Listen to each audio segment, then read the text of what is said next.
시청자 여러분 안녕하십니까? 출발 성공 투자 박민영입니다. 안녕하세요. 김수정입니다.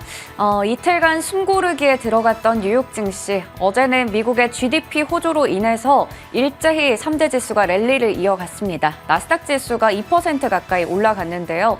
애플이라던가 엔비디아, 마이크로소프트 등등의 기술주가 모두 강한 흐름 나타냈고 어제 증시를 견인했던 건 테슬라가 되겠죠. 가격 인하 효과까지 더해지면서 호실적을 내면서 어제 11%나 폭등하는 움직임이 나왔습니다. 네.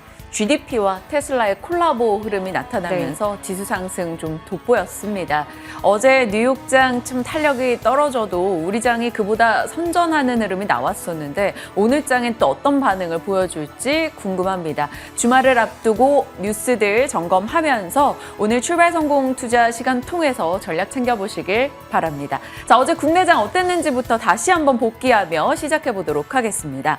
어제 대형주의 강세가 조금 돋보였던 하루였습니다. 코스피가 1.65%나 상승했고요. 코스닥은 0.9% 올라섰죠. 어제 살펴봤던 여러 이슈가 영향을 줬습니다. 캐나다에서 인상을 중단하고 조금의 누적 효과를 보겠다라는 이야기를 꺼내놨죠. 그러면서 긴축 정점에 대한 기대감을 키웠습니다. 그리고 일부 종목들의 차익 실현 물량을 만났는데요. 로봇이나 메타버스, AI 쪽 떨어지긴 했습니다만 그동안의 초급등을 보였던 것 대비해서는 양호한 조정이었다라는 평가도 나오고 있습니다.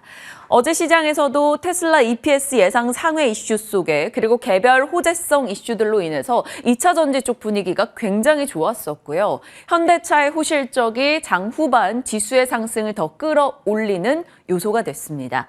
외국인은 요즘 돈이 많은가 봐요. 10일 연속해서 매수하고 있습니다.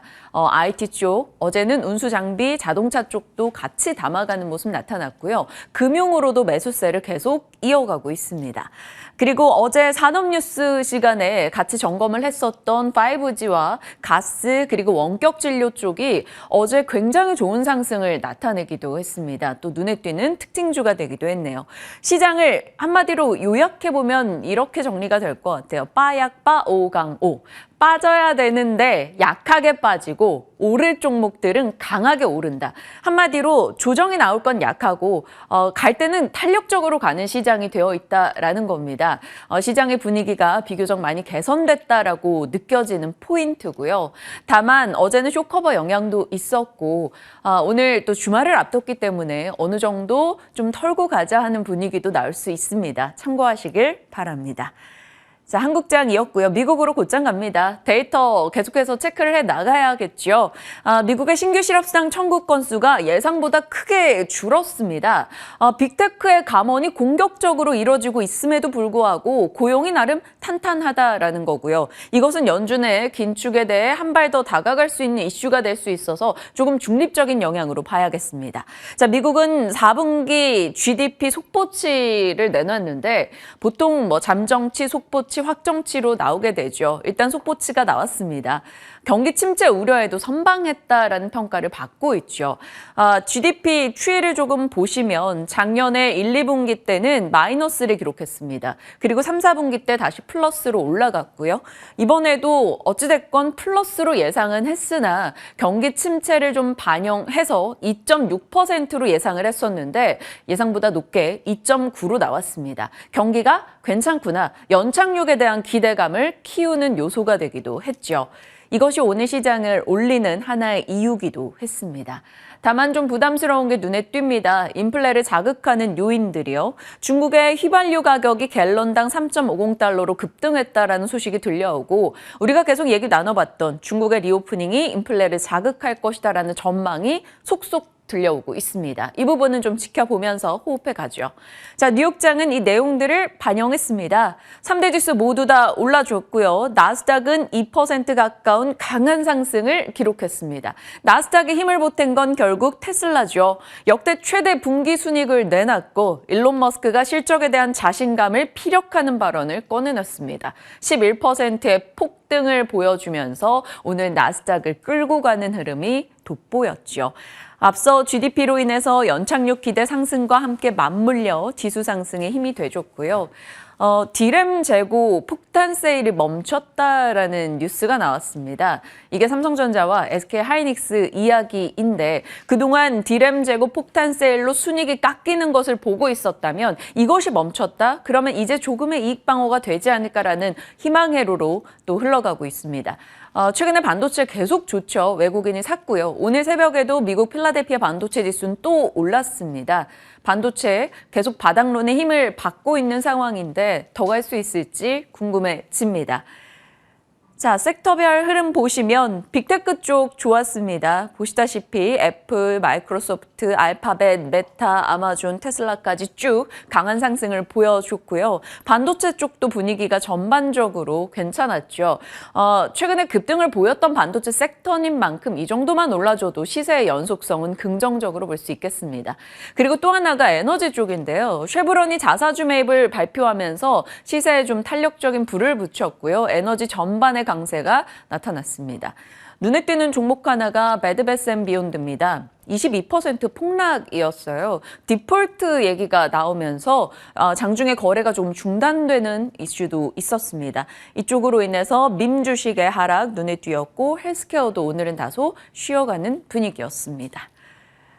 자, 테슬라 얘기해봐야겠죠. 지속적으로 얘기 다뤄봤습니다. 피를 낮춰서 치킨 게임에서 승기를 잡아가는 테슬라 전략이 먹히고 있다라고요. 중국에서 보험 등록이 늘어났고 그로 인한 전기차 대중화 기대감도 있고 그걸 긍정적으로 평가하고 테슬라를 사는 움직임도 지속 나왔습니다. 어제 일론 머스크가 실적 내놓고 나서 자신감을 피력했죠. 가장 강한 연초 주문량을 보인다. 주문이 생산의 2배 속도다. 올해 200만 대 생산 가능하다라고 얘기했습니다. 그리고 곳곳에서 목표가를 올려잡는 움직임이 등장을 했어요. 웨드부시, 울프리서치, 웰스파고, 시티그룹 등에서 목표가를 올려잡았습니다. 번스타인 같은 경우는 목표가 하향하긴 했습니다만 그 비율로 봤을 때는 지금은 상향 쪽이 훨씬 더 압도적인 상황이네요. 자, 테슬라 이슈가 나오면 당연히 원통형 배터리 관심도 올라갈 거고요. 관련해서 트레이딩 관점으로 늘 움직였던 게 센트럴모터과 명신산업 이런 쪽 종목들입니다. 트레이딩 하신다면 이쪽으로 접근하시고 그렇지 않다면 셀과 소재 쪽에서 테슬라 밸류체인으로 관심을 가지는 게 맞지 않나 싶습니다. 2차 전지의 2차전이 시작될까요? 또 긍정적인 이슈들이 몰리고 있습니다. 어제 미국의 국무차관이 2025년까지 전기차 배터리 70%를 한국이 생산할 것이다. 결국 IRA의 최대 수혜가 될 수 있다. 이런 얘기를 코멘트 내놓기도 했습니다.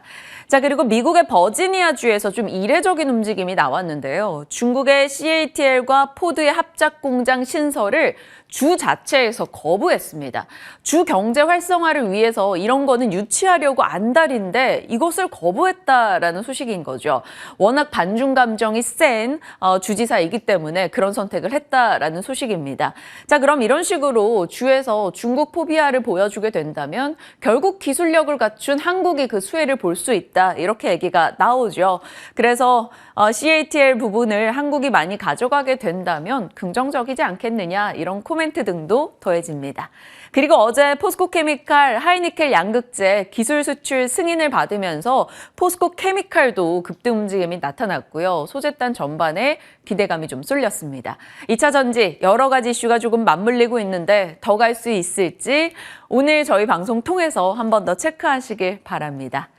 자, 카지노 뉴스 요즘 많이 나옵니다. 코로나로 인해서 부족해진 세수를 확보하려는 건가? 라는 이야기도 들려오죠.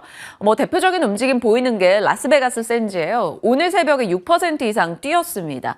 실적은 부진했는데 마카오에 대한 기대감을 갖고 있어요. 마카오 쪽의 사업을 가장 크게 하고 있는 사업자 중 하나이기 때문이죠.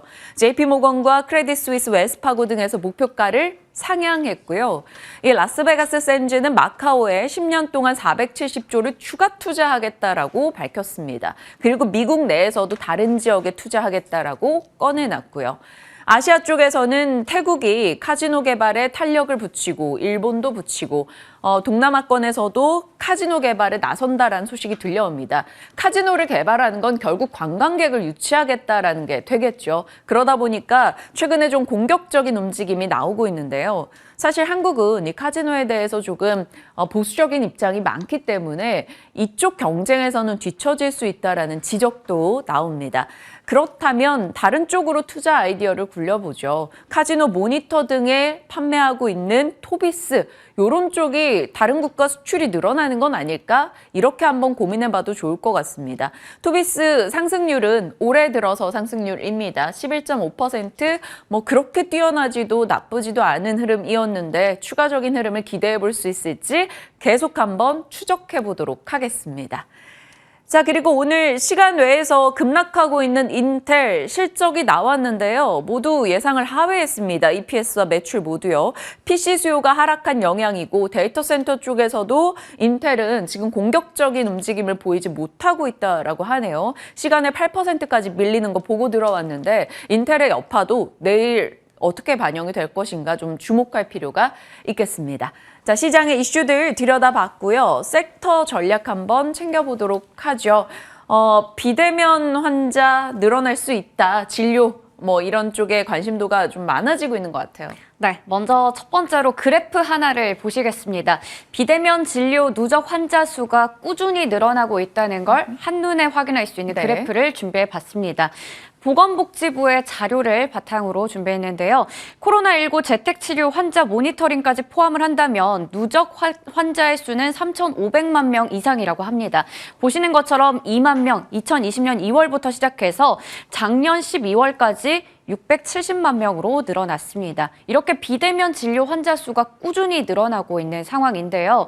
그런데 현행법상으로 비대면 진료, 원격 진료는 일단은 지금 합법이 아닌 상황입니다. 각종 규제로 인해서 30년 동안 막혀 있었는데요. 드디어 이 원격 의료 시장이 개화할 수 있다라는 기대감이 나타나고 있습니다. 26일 어제였죠. 보건복지부와 대한의사협회가 의료현안 협의체를 가동해서 앞으로 매주 이런 관련된 여러 가지 현안을 논의하겠다라고 얘기했는데요. 여기에는 비대면 진료와 관련된 현안도 논의하겠다라고 이야기를 했습니다. 코로나19 때문에 비대면 진료는 2020년 2월부터 한시적으로 허용이 되어 있는 상황입니다. 그런데 이 부분이 앞으로 논의가 적극적으로 진행이 되면서 이제는 제도화될 수 있다라는 기대감이 나타나고 있는 거죠. 코로나19 시대 이후로 비대면 진료 중개 플랫폼이 상당히 많이 생겨났습니다. 30개 이상이 된다고 하는데요. 거기다가 국민들의 여론도 긍정적이기 때문에 이 부분들이 모두 다 긍정적인 재료로 작용하고 있습니다. 또 정부에서도 110대 국정과제에 비대면 진료 제도화가 포함되기도 했었고 보건복지부에서는 2027년까지 총 5년간 총 399억 원을 관련해서 투자하겠다라고 밝히기도 했습니다. 여러 가지 우호적인 환경이 조성되어 있는 상황에서 어제 제도화 기대감까지 더해지면서 원격 의료 관련주들이 모두 다 강세를 나타냈습니다. 이지케어텍은 2대 주주가 카카오 헬스케어입니다. 어제 가장 강했어요. 16%대 강세를 나타냈고 유비케어는 똑딱을 개발했던 비브로스의 지분을 보유하고 있습니다. 역시 16%대 강세를 나타냈고요. 케어랩스 같은 경우에도 최근에 주목을 좀 받고 있는 쪽인데 우리가 한 번쯤은 병원에서 접해봤을 국딱을 운영하고 있기도 합니다. 어제 16%대 역시나 강한 흐름 나타냈고요. 이외에도 라이프 시멘틱스나 인피니트 헬스케어, 비트컴퓨터까지 모두 5%부터 7%대 강세를 나타냈습니다. 비트컴퓨터 같은 경우에는 어제 최명성의 바닥 탈출에서 유망주로 제시되기도 했던 종목이고요. 오늘 가능하다면 AS 받아보도록 하겠습니다. 이렇게 원격 의료 관련주도 웃고 있지만 덩달아서 진료 플랫폼에 투자를 했던 벤처 투자사들도 미소를 짓고 있습니다. 기존에는 이게 합법이 아니었기 때문에 언제 어떻게 또 될지 모른다라는 성장성에 대한 불안감이 있었거든요. 대부분 수익 모델을 창출하지도 못했었고요. 역시 성장 가능성에는 물음표가 찍혀 있는 상황이었습니다. 그런 상황에서 투자 혹한기임에도 불구하고 이런 투자사들이 꾸준히 투자금을 늘려가고 있었는데요. 스타트업들은 앞으로 이제 이 비대면 진료가 제도화가 된다면 시장이 더 커진다면 다양한 수익 모델을 창출할 수가 있게 되고 투자사들 같은 경우에는 투자금 회수, 엑시트의 기회가 넓어질 수 있다라는 기대감도 나오고 있습니다. 그리고 이건 인터넷 매체에서 언론 보도로 단독으로 나왔던 기사인데요. 삼성전자가 늦어도 올해 2월쯤에는 비대면 진료에 특화되어 있는 스마트 TV를 국내에 출시한다라는 소식이 전해졌습니다. 앞서 삼성전자는 CES 2023에서도 국내 기업 그리고 해외 기업과 함께해서 비대면 진료 관련된 서비스를 내놓기도 했었는데요.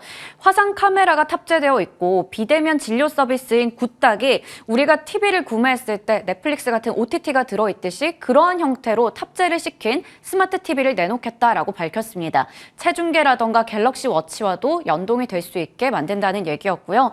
이에 맞서서 LG전자 마찬가지로 병실용 스마트 TV를 통해서 진료를 원격으로 하고 또 퇴원 절차까지 서비스를 지원하는 시스템을 생각하고 있고 북미 시장 진출 계획까지 밝힌 상황이라고 합니다. 이외에도 비대면 진료, 원격 진료를 검색하니까 여러 가지 뉴스들이 나왔는데요. 대표적으로 네이버와 카카오의 전 대표가 이 닥터나우의 사회 이사로 뽑혔다라는 소식이 전해졌습니다. 아무래도 이제 제도화에 대한 기대감도 크게 작용하고 있는 것으로 보이고요. 또 원격 의료로 인해서 신장암을 판단해서 베트남에 있던 환자를 한국에서 수술하는 데 성공했다. 또 남극에서도 원격 진료를 활용했다. 이러한 긍정적인 뉴스들을 찾아볼 수가 있었습니다. 올해 의료의 트렌드가 바로 의료 불평등에서 이어져서 이제 의료 관광 회복, 원격 디지털 치료라고 하는데요. 한국보건산업진흥원에서는 글로벌 키워드 탑5를 제시를 했습니다. 엔데믹과 비대면 의료, 보건의료 마이데이터, 의료 관광 회복, 디지털 치료기기 등이 될 텐데요. 각국에서는 의료 관광과 관련해서 규제가 완화될 것이라는 전망이 나오고 있고 일본이나 태국, 인도도 잇따라 의료 관광 비자 발급을 재개하고 있는 상황입니다. 이렇게 디지털 헬스케어가 부상하면서 우리 기업들이 좀 수혜를 볼 수 있다, 화력이 기대된다라는 이야기들 나오고 있는데요. 비대면 관련주들 꾸준히 지켜봐도 괜찮은지 이야기 나눠보도록 하겠습니다. 요즘 주도주는 주도주대로 가지고 또 테마주는 테마주대로 강세 움직임을 보여주고 있어서 앞서 시청자분도 조금 전에 유튜브 채팅창을 통해 요즘만 같았으면 좋겠다 이런 글을 올려주시는데 그러게요. 그 흐름이 계속 좀 됐으면 좋겠습니다. 어제 좀 큰 종목군에서 강했던 건 자동차 쪽이었잖아요. 자동차도 살짝 보겠습니다. 오후장 지수를 끌고 가줬던 자동차인데 현대차의 실적이 한몫을 했습니다. 경기 침체다 뭐 이런 우려감을 계속 내놨었는데 작년 실적이 너무나 좋았더라고요. 현대차 연도별 매출을 보시면 2020년에서 2022년까지 꾸준하게 늘어납니다. 그리고 작년에 142조의 매출, 영업이익 10조에 육박하며 역대 최대 실적을 기록했다라는 소식이 들려왔죠. 그 내부를 들여다봤더니요. 환율 효과가 상당히 컸다라고 소식이 들려왔고요.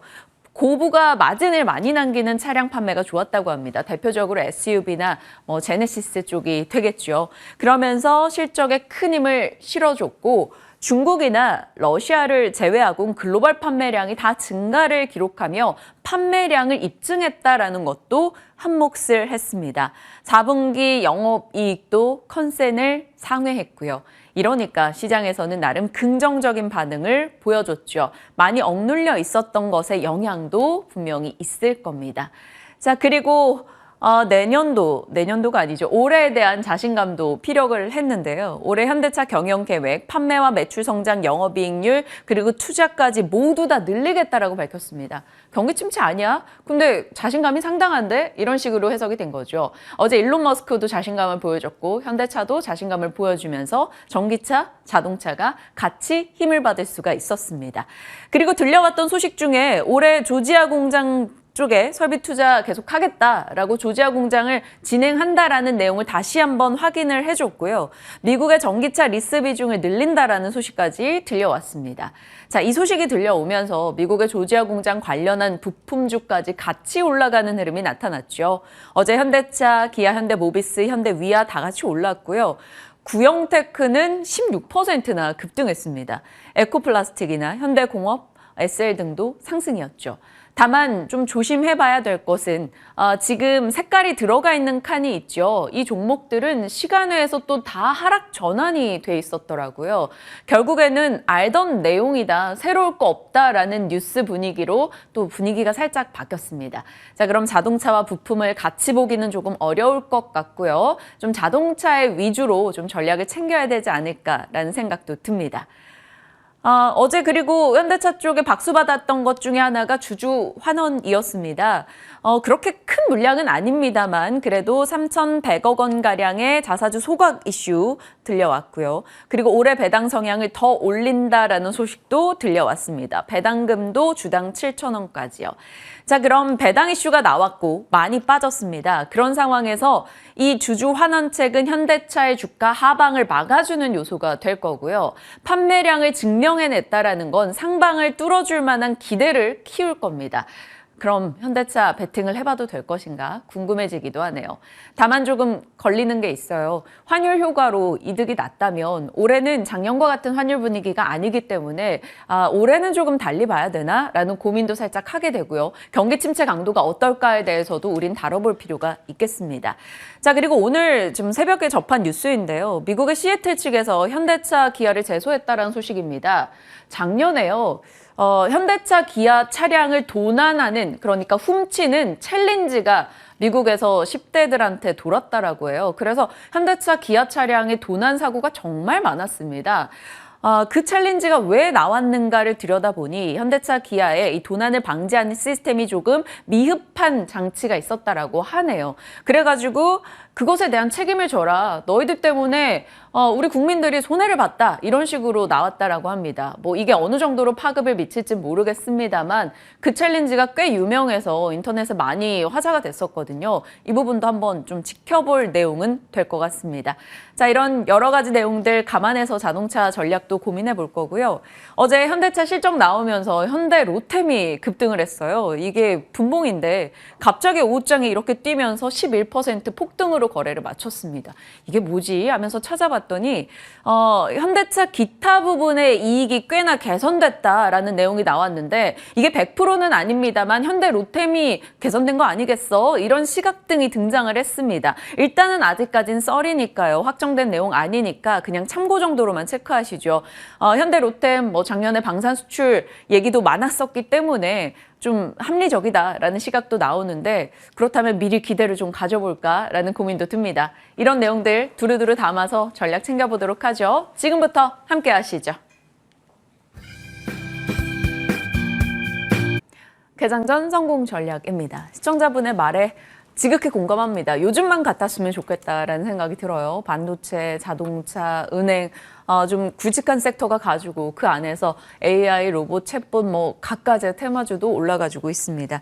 많은 분들이 또 작년보단 나은 흐름 보낼 텐데 경계할 건 없는지 또 어디에 기대를 키워야 될지 전략 챙겨봅니다. 함정남 차장님 모셨습니다. 어서 오세요. 안녕하세요. 네. 차장님, 외국인이 돈이 많아요. 지금 네. 그동안 아껴놨던 돈을 쓰는 것 같습니다. 어찌됐건 아시아권의 관심도가 확 올라가면서 우리도 낚시 효과를 보고 있는데 10일 연속 사고 있고요. 네. IT, 운수 장비, 금융 위주로 담고 있고 기관도 어제 또 자동차 쪽 담아가더라고요. 지수가 힘내고 있는데 언제까지 이어질까요? 자, 가장 어려운 질문이죠. 어떻게 말씀을 드려야 될지 모르겠습니다. 자, 어쨌든 작년 9월 말에 바닥을 진바닥으로 확인하는 주가 흐름이 지속적으로 이어지고 있습니다. 여기에 대해서 시장 분위기가 확 바뀌었죠. 내가 목표 주가를 어디까지 바라볼 것이냐라는 것이 핵심 포인트지 않을까라는 생각이 듭니다. 저의 간절한 바람은 이번 반등은 2,500을 반드시 돌파해야 된다라고 보고 있고 그것이 어디 시점에서 이루어질지는 모르겠습니다만 일단은 단기적인 한 번의 부침은 다음 주에 있지 않을까라는 생각이 듭니다. 삼성전자의 확정 실적 발표. 하지만 실적 발표 자체가 중요한 것이 아니라 캐펙스 컷이 있느냐 없느냐가 맞아요. 이제 거기에 관심을 갖고 있죠. 그렇게 된다라고 한다면 캐펙스 컷을 한다면 결국 줄여야 되는구나. 뭐 이런 것과 이제 소부장에서 특히 장비 쪽에서는 한 번에 고개를 끄적끄적 할 수 있는 상황이 만들어짐과 동시에 캐펙스 컷을 하게 된다라고 한다면 이제 디램 가격이 올라가는 형상이 이제 가격은 좋아지기 때문에 하지만 지금은 시장 분위기가 어떤가요? 악재들은 선반영이라고 눌러버리고 호재들에 대해서 아까 좀 전에 들었습니다. 빠약빠 오강호가 무슨 말인가 한참 봤는데 제 마음대로 지은. 네, 아주 멋지게 지으지 않았나는 생각이 듭니다. 빠질 종목은 약하게 빠지고 오를 종목은 강하게 오른다. 네. 그래서 웬만한 악재들은 선반영이야라는 걸로 다 덮어버리는 상황이기 때문에 내가 갖고 있는 종목에 대해서 목표 주가를 어디까지로 잡아갈 것이냐에 좀 초점을 맞춰야 되지 않을까라는 생각이 들고 저는 좀 긴 호흡으로 보셨으면 좋겠다는 말씀을 드리고 싶습니다. 일단은 다음 주에 삼성전자 확정 실적 발표, 캐펙스 컷, 그 다음에 바로 이제 FOMC가 있지 않습니까? 여기가 한번 쉬어가는 접점은 될 것 같아요. 하지만 시장이 연준이 더 강하게 얘기한다 하더라도 그것의 속내를 알아버렸기 때문에 결국은 5%에서는 한번 관망의 시장이 맞다라고 시장은 인지하고 받아들이고 있기 때문에 거기서 한번 쉬어가는 것 또한 나쁘지 않은 건강한 쉼이다라는 생각이 들고 이번에 상승의 흐름은 좀 긍정적으로 좀 긴 호흡을 갖고 가는 전략을 끝까지 유지하셨으면 좋겠다라고 말씀드리고 싶고 저희 희망 회로를 조금 더 자극적으로 돌려본다라고 한다면 네. 지금 경기가 침체일 거다라고 얘기를 하지 아직 고용은 좋지 않습니까? 네.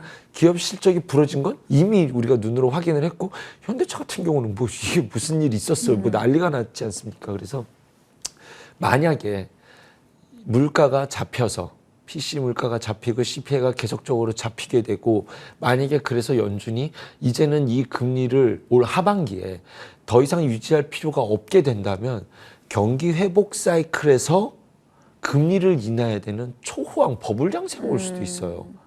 그럴 리는 없을 것 같아요. 저는 그렇게까지 왜냐하면 순간 설렜어요. 그렇죠. 네. 근데 물가가 쉽게 잡힐 것 같지는 않아요. 왜냐하면 중국에서 이제 대대적 부양책 그 다음에 지금 미국에서 인프라 투자 얘기도 나오고 있기 때문에 맞아요. 물가를 받아들이는 상태에서 이루어지는 버블이 찐 버블입니다. 돈을 풀었을 때 나오는 버블이 1차 유동성 랠리, 그 다음에 그 인플레이션을 받아들이는 이후에 오는 버블이 진짜 버블이 오게 되거든요. 이때는 버블이라는 얘기를 사람들이 안 믿는 버블이 와요. 그렇기 때문에 지금은 그 버블이 올 때까지 내 주식을 들고 가겠다라는 마인드가 좀 필요하지 않을까라는 생각을 가져봅니다. 그래서 일단은 다음 주에는 한번 부침이 있을 것이다. 그때 오는 조정은 지금 현재 상황에서는 좀 건강한 조정이지 않을까. 만약에 올해 시장에서 가장 임팩트 있는 악재가 나온다고 한다면 러시아 우크라이나 전쟁의 네. 마지막 확전이 한 번에 부침이 있는 조정이 되지 않을까 생각이 드네요. 네. 정말 차분하게 핵심을 잘 짚어주신다고 시청자분이 같이 소통을 해주고 계시네요. 저도 공감합니다. 본인의 뷰를 명확하게 밝혀주시는 게 얼마나 무게가 있는 일인지 저희가 알고 있기 때문에 항상 감사드리고요. 어찌됐건 말씀 주신 대로 버블을 의심하지 않는, 버블을 믿지 않을 만큼 강한 시세 나왔으면 좋겠고 하반기에 일단 다음 주에 조정이 온다면 건강한 조정이 되길 바라보겠습니다. 2차 전지 좀 봐야죠. 테슬라가 달라졌어요. 그래서 작년 대비해서 저점 대비해서 벌써 한 60% 정도 올라와 있는 상황이고 올해 상승률도 만만치 않습니다. 오늘의 폭등, 어제 실적 자신감, 그리고 GM도 원통형 배터리로 선회한다라는 얘기까지 들려오고 뭐 하다 보니 원통형 배터리, 테슬라 밸류체인 이런 쪽 추가 관심 더 가져야 될까요? 네, 2차 전지 어저께 상승폭이 어마어마했습니다. 그래서 테슬라의 오늘의 상승은 우리 증시에 어저께 선반영이 되었기 때문에 오늘 오전장이 좀 고비가 되지 않을까라는 생각을 가져봅니다. 거기에 대해서 LG 엔솔 얘기를 안 할 수가 그렇죠. LG 엔솔 얘기를 안 할 수 없을 것 같습니다. 보호해수 물량이 풀린다라고 했었을 때 지난 6개월 전에는 그때는 이미 이전에 많이 빠져 있었어요. 그런데 보호해수 물량이 풀리면 유통 물량이 늘어나는 것 대비만큼 외국인이 그때부터 그 비중을 채워나가기 때문에 보호해수 물량이 풀린다고 해서 더 빠지진 않을 것 같습니다라고 말씀을 드렸는데 네. 지금은 다릅니다. 그래요? 지금은 이제 뭐 미리 앞서서 단기적으로 올라온 폭이 작지 않아 보이고 이번에 이제 우리 사주 물량이 풀리게 되는데 그깟 뭐 3.5% 풀려봐야 뭐 시장에서 지금 엔솔이 얼마나 커가는데라고 말할 수 있지만 LG 화학이 다 갖고 있잖아요 지금. 그렇기 때문에 유통 물량 비중에서는 지금 보호해수 물량으로 풀릴 우리 사주 물량이 작지가 않습니다. 자, 여러분이 우리 사주를 들고 계신데 이런 안 좋은 시장에서 작년 대비 1년을 갖고 있었다라고 한다면 60% 정도 수익이 나 있어요. 그런데 우리 사주는 받을 때 대출을 끼고 받게 되잖아요. 대부분 대출을 맞아요. 포함해서 받거든요. 저도 그게 제일 그렇죠. 근데 걸렸어요. 이자가 그 당시는 2%였으면 계속 갖고 간다 했는데 지금은 이자 비용이 늘었을 거란 말이죠. 여러분의 선택은 어떻게 하실 것 같으세요? 그죠? 일단은 대출 물량이라도 한번 정리를 하자라는 물량이 한번 나올 것이고 외국인이 보유 미중을 늘릴 것은 맞습니다. 하지만 거기에 발맞춰서 그렇게 된다라고 한다면 LG화학에서 블록딜 이슈가 나올지도 모른다는 것이 시장에 누를 수 있을 것이고 거기에 제가 외국인이라고 한다면 공매도 쳐서 싸게 잡을 수 있는 전략도 세워볼 수 있을 거기 때문에 한번 조금 적어도 쉼표는 나와야 될 수 있는 그런 자리이지 않나 라고 해서 막연한 희망으로보다는 적어도 기간 조정은 나와야 되지 않나라는 전망으로 긍정론자라고 하신다면 그 정도의 쉼표의 예상을 해야 되지 않을까 저는 이렇게 바라보고 있습니다. 그거는 그렇다면 엔솔 전략이니까 네. 충분히 논리가 타당하니 여러분 한번 참고하시고요. 소재 장비 쪽으로 가볼게요. 엔솔을 제외하고 테슬라 이슈 등의 혹은 앞으로 어찌됐건 미국의 공격적인 투자 그 가운데서 수혜를 볼 만한 쪽 어디 보시는지요? 어제 포스코케미칼 수출 승인 이슈도 있었어요. 그렇죠. 포스코케미칼이 저는 사실 2차전 지원에서 하나의 탑픽 종목입니다. 솔직히 저는 2차전지를 싹 좋아하지 않고 고객 포트폴리오는 포스코케미칼 하나로만 저는 요약이 돼 있는데 그것은 미국에 대해서 수직 계열화가 다 돼 있는 그룹이기 때문에 그래서 제가 포스코홀딩스를 계속 좋게 보는 이유는 그것이 기저에 깔려 있거든요. 그래서 포스코홀딩스가 어저께 좋은 뉴스가 나왔고 어저께 지금 이 증시가요. 속도를 못 쫓아갈 정도로 좋게 본다라고 하면 사람들이 다 좋게 보기 때문에 한 방에 그냥 땡겨버립니다. 그래서 어저께 상승에 대해서는 좀 숨고르기가 필요하지 않을까 또 이런 좀 비겁한 이런 말씀을 드릴 수밖에 없지 않나. 그래서 나의 타이밍을 기다렸다가 포스코케미칼 하나는 좀 볼 수 있지 않을까라고 생각을 해보고요. 이제 아예 못 간 쪽에서 본다면 동박은 진짜 아예 못 갔어요. 아예. 잊혀졌어요. 그렇죠. 네. 잊혀졌죠. 그래서 지금 이 시장 분위기에서 시장의 반등의 만큼이라도 반등이 나와야 되는 섹터가 저는 동박이라고 한다면 첫 번째로 눈에 띄는 SKC? 것은 SKC로 저는 보고 있습니다. 그래서 이 자리에서 그래 동박 그래 뭐 마진도 안 좋고 뭐 너무 뻔해서 뭐 이렇다 저렇다 뭔다 하더라도 우리나라가 이 시장에서 확 잡고 있는 것은 비중을 확 잡고 있는 것은 확실하고 시장의 반등만큼도 나와줄 수 있다라는 환경에서 본다라고 한다면 뭐 자율 반등의 의미를 부여할 수도 있는 자리이지 않나라는 생각을 가져봅니다. 그래서 SKC 그다음에 양극재 가면 음극재 못 갈 이유 없죠. 그래서 조금 무겁지만 대주전자 재료도 지금은 이제 조금 이제 눈을 좀 뭐 바라볼 수 있는 그런 자리에 있지 않나라는 생각을 가져보고 있고요. SKI 테크놀로지 이게 좀 고민이 많이 돼요. 사실은 정말 많이 빠져 있었을 때. 분리막이죠. 예, 그냥 낙폭과대 종목으로서의 트레이딩으로서는 저는 이제 1번이다라고 했었는데 그때 말한 이후로 많이 올랐거든요. 그래서 장기적인 흐름으로 보면 너무 많이 여전히 빠져 있는데 단기적으로는 많은 좀 1차적인 반등은 나와 있지 않나.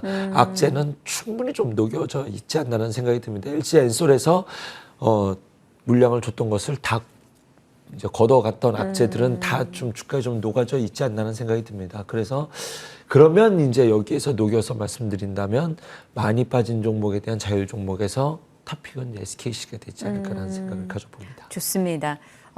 각 뭐 소재 분야별로 말씀을 주신 것 같아요. 일단 포스코케미칼은 원픽이나 그동안 쭉 사랑해왔던 종목이나 상승에 따른 숨고르기는 좀 예상이 된다 말씀 주셨고 SK아이트도 뭐 많이 빠져 있긴 하나 그래도 단기 반등을 줬다라는 측면에서는 지금 좀 덜 오른 건 SKC다. 이렇게 정리할 수 있을 것 같아요. 2차 전지 얘기하면 저희 리튬도 해봐야죠. 어제 또 뭐 미래나노텍 등 해갖고 리튬주들 급등이 나왔어요. 어제 저희 시간에 정원정 차장님 아침에 미래나노텍을 또 긍정적으로 얘기를 하고 가고 딱 올라가지고 뿌듯한데 차장님 어떻게 보세요, 이거? 리튬이 여기까지 급강을 받게 된 것은 사실 주가만 놓고 본다면 러시아 우크라이나 전쟁 때문에 원자재 가격에 대한 중요도, 원자재를 확보하는 것이 얼마나 중요한지에 네. 대해서 이제 시장이 관심을 가졌다라는 것이 이제 주가를 큰 상승으로 만들어낸 요인이었는데, 이제 이것이 이제 완화되면서 원자재 가격이 하락하면서 오래 쉬었습니다. 리튬에 대한 중요성은 앞으로 계속적으로 이제 수요 측면에서는 계속적으로 좋아질 거거든요. 이제 제가 포스코홀딩스를 좋게 보는 자꾸 포스코홀딩스를 얘기하니까 좀 민망합니다. 좀 죄송합니다만 네. 이 종목들이 단기적으로 오래 쉬었어요. 지금 시장의 키워드는 많이 빠진 종목들, 낙폭과대 종목들의 반등으로 1차적으로 채워놓자. 쇼커버링이 됐든 물타기가 됐든 네. 여기에 거기 때문에 그런 흐름 속에서 이런 두 가지 키워드가 잘 맞는 섹터가 리튬이지 않나는 생각이 들어서 이것과 관련된 종목들 단기 트레이딩, 충분히 트레이딩을 할 수 있는 상황에 시그널이 어저께 등장을 했다라고 생각이 듭니다. 뭐 하이드로 리튬이라든가 금양 미래나노텍 단타 트레이딩 해봅시다. 이렇게 말씀드릴 수 단기 있겠네요. 트레이딩 관점으로 말씀 주셨고 포스코 홀딩스나 포스코 케미칼은 조정 시 매수 관점으로 끌고 가는 종목인 거죠. 그렇죠. 맞습니다. 종목의 성격이 다르다라는 점 참고하시길 바랍니다. 종목 명망 듣고 이거 사서 묻자 이렇게 하시는 분들이 종종 계셔서 항상 이런 건 좀 저희가 차별점을 둬서 말씀을 다시 한번 정리합니다. 자, 2차 전지만 간 게 아니에요. 어제 바퀴 달린 아이들이 다 잘 갔습니다. 자동차 쪽도 현대차 실적에 좀 격하게 반응을 보여줬는데 그만큼 얼마나 목말랐길래 이랬나라는 생각도 사실 들었어요. 오늘 기아도 실적을 내놓을 거고요. 네. 다만 어제 시간 내에서 부품주들은 내렸습니다. 네. 완성차에 국한해서 전략을 짜실 거예요? 아니면 두루두루 해주실까요? 완성차에 대해서 말씀을 드려보도록 하겠습니다. 수요일 날 제가 이제 이런 표현을 하면 안 되는데 확정적이란 말을 이제 좀 욕심이 나요. 그런데 지난주 수요일에 좀 반드시 물을 타셔야 된다. 뭐 이렇게 말씀을 드렸었는데 맞아요. 함 차장 나 그때 못 샀어. 어떻게 해야 돼? 라고 하시면 저는 현대차라는 이제 기업에 대해서 트레이딩 전략을 세우는 것은 조금 맞지 않다라고 생각을 해요. 인공지능과 로봇이 굉장히 좋았습니다. 이것이 좋았던 것이 미래형 컨셉트카로 가는 과정이에요. 이것을 차에 넣으면 이제는 완전 자율주행이라는 의미를 붙이게 되는 겁니다. 이걸로 가는 세상이에요. 통신, 6G 가는 거, 뭐 우주항공 띄우는 거, 저궤도 위성 띄우는 거 다 미래형 자율주행, 차에 누워서 어디로 가죠? 그리고 차랑 대화하고 무슨 방송 틀어줘. 다 여기로 가고 있는 세상이거든요. 전기차 가격 떨어진다고요? 전기차 가격 떨어질 거예요. 하지만 차 가격은 저는 안 떨어질 것 같아요.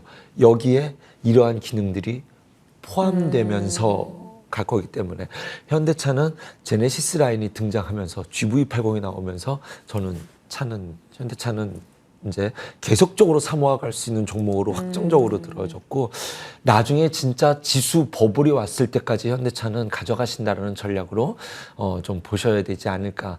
그러면 제가 수요일 날 뭐라고 말씀드렸냐면 20만 원 위에서 사셨다면 기아차 8만 원 위에서 사셨다면 기계적 이라는 물타기 것이 하라고. 그렇죠. 맞아요. 그러면 거기에 그 의미가 포함되어 있는 거예요. 그 가격이 이제 다음번에 좀 저항선으로 역할을 만들지 않을까라고 1차적으로 보이긴 하는데 뭐 한 번에 쉼이 있다고 한다면 그때는 좀 계속적으로 모아가는 전략으로 보셔야 되지 않을까 저는 좀 그렇게 보고 있습니다. 어찌됐건 그 밑에 주주 환원책으로 살짝 밑단을 깔아주는 흐름이 그렇죠. 나왔기 때문에 네. 조금은 더 안정적으로 투자할 수 있지 않을까 싶습니다. 수요일에 말씀 주셨던 내용을 좀 잘 숙지했더라면 단기간에 또 좋은 수익이 나 있는 상황이네요. 하지만 긴 호흡으로 보자고 말씀 주셨어요. 자, 이제 저희 공략주 갈 텐데 AS 살짝 할게요. 네. 뭐 하죠? 차장님 고르세요. 한미반도체, 네오위즈, LG전자, ISC 있습니다. 네오위즈? 뭐 한미반도체, 한미반도체. 네오위즈 몰랐는데 뭐. 근데 한미반도체도 뭐 수요일에 네, 좀 그렇죠. 좋다고 뭐, 얘기하셨잖아요. 뭐 또. 그렇죠. 그럼 네오위즈 조금 더 말씀드릴까요? 네. 네오위즈 뭐 지속적으로 뭐 조금 게임주로 저는 지금 좀 좋게 보고 있거든요. 네오위즈를 좋게 말씀드렸던 이유가 시장의 분위기가 게임의 분위기가 모바일이 지금 핵심인데 다음 시장이 콘솔로 바뀌고 있다. 네, PC와 콘솔인데 삼성전자가 작년에 게임스컴에 참여했다라는 것 이것은 게임이 뭐가 잘 돼야 디스플레이를 계속 팔아먹을 수 있잖아요. 그렇죠? 헤드셋 등장하는 거 애플에서 헤드셋 내놓는다. 헤드셋이 등장하는 게 뭐 할 게 없는데 무슨 의미가 있어요. 그 게임이 나오는 것이 이것에 대한 확정적으로 이제 막 일어날 것이거든요. 그래서 네오이즈를 못 사셨다. 네오이즈를 갖고 계신 분이라고 한다면 좀 지속적으로 끌고 가보자. 피해 거짓이 어떠한 모습을 보여줄지에 대해서 기대감은 아직도 유효하다. 그러면 콘솔 게임 중에 못 오른 것이 뭐냐라고 한다면 저는 펄어비스가 이제는 도깨비라는 것과 이제 그것 때문에 그것을 못 사신 분들이라고 한다면 뭐 펄어비스 쪽으로 좀 관심을 가져봐도 되는 상황이지 않을까라는 생각이 들고 게임주 전반적으로는 조금 관심을 좀 눈을 좀 미리 띄워둘 필요가 있지 않을까. 뭐 어떤 쪽은 중국 입장에 붙여서 좋게 말할 수 있고 네. 어떤 쪽은 헤드셋이 출시되니 VR, AR 게임이 나와야 되거든요. 이게 소프트웨어가 지금 가는 세상이잖아요. 그래서 이것에 붙일 수 있는 게임, 그 다음에 콘솔 쪽으로 볼 수 있는 게임, 이게 다 색깔들이 다 다르게 있지만 다른 색깔들이 다 자기만의 매력들이 있습니다. 그래서 이쪽에서 게임주 안에서는 업황 자체를 좀 좋게 놓고 보고 있는 상황이다. 저는 이렇게 좀 말씀드릴 수 있겠네요. 네, 알겠습니다. AS도 정성껏 해주셨어요. 공략주는 제가 좀 좋아하는 종목 중에 하나 두산 그러세요? 마켓입니다. 네. 인프라 법안 이제 자금 집행이 또 하반기부터 된다라고 해서 인프라 관련주들 한번 싹 정리를 했던 적이 있었어요. 근데 미국 내에서 인프라 하면 결국 두산 마켓도 빠지지 않을 텐데라는 생각이 들더라고요. 잘 가다가 블록딜 이슈 때문에 한번 벼락 맞았죠. 수급 때문에 빠졌다? 그럼 다시 가야죠. 근데 이제 31일에 바이든 행정부가 이제 인프라 법안에 대해서 논의를 하겠다라는 발표가 있었습니다. 그래서 뭐 구체적으로 어느 정도일지는 뭐 까봐야 알겠지만 시장이 예상한 3조 달러 규모라고 하는데 뭐 얘는 몇 조가 쉬워요. 되게 쉬운 세상이 돼버렸습니다. 두산마켓 작년 영업이익이 지금 1조를 넘어서는 첫 해가 될 것으로 보여져요. 주가만 못 갔어요. 주가만. LG 에너지 솔루션 작년 3분기까지 영업이익이 1조가 안 돼요. 근데 두산마켓이 이제 어마어마했네요. 그렇죠. 1조를 넘어섰다라는 것은 의미가 있다라고 봅니다. 여기에 지금까지 인프라에서 수혜는 중국에서만 계속 투자했었던 반쪽 날개였거든요. 그런데 지금 중동 국가들 투자하죠. 미국 인프라 투자하죠. 유럽 안 할 수 없습니다. 친환경이 됐든 뭐가 됐든 풍력이 됐든 뭐가 됐든 공사하려면 다 땅을 파야 돼요. 땅을 파부는 것부터 시작을 해야 될 것이기 때문에 지금 캐터필러 주가랑 비교해야 돼요. 이제 예전에 많이 했는데 지금은 워낙 안 쫓아가기 때문에 비교는 안 하겠습니다. 근데 캐터필러 주가 지금 사상 최고치에 맞아요. 있어요. 그렇기 때문에 못 간 것이 억울하다. 블록딜이 아쉽지만 지금 영업이익 1조 넘었다라는 것에 대해서는 수급 때문에 못 갔다라고 한다면 이제는 자기의 갈 길을 가는 것이 좀 정상적이지 않을까 하는 생각이 들어서 그리고 저는 경기 민감주에 대해서 굉장히 좋게 보고 있기 때문에 사실 삼성 엔지니어링을 오늘 말씀을 드리고 싶었던 근데 삼성 엔지니어링은 제가 너무나 많이 말씀을 드려서 이 방송에서는 그래서 경기 민감주 중에서는 두산 밥켓을 오늘 가져와 봤습니다. 두산 밥켓 그러면 좀 가격 라인을 좀 민감하게 설정을 해야 될 것 같거든요. 네, 일단은 뭐 손절 라인부터 말씀드리면 32,000원. 그런데 사실은 손절을 할 수 있는 종목은 저는 아니라고 보기 때문에 손절 라인이라고 제시해드린 가격은 이 가격에 붙여서 살 수만 있다면이라는 의미가 많이 포함되어 있고요. 목표가는 1차 목표가로 42,000원 제시해드리겠습니다. 1차인데 42,000원으로 일단 좀 길게 봐야 되는 종목으로 말씀을 주신 거기 때문에 네. 넉넉하게 자리 잡아주신 겁니다. 두산 밥켓도 고초를 겪은 만큼 또 힘내주길 바라보겠습니다. 자, IBK 투자증권의 함정남 차장님과 종목 전략 챙겨봤습니다. 고맙습니다. 감사합니다.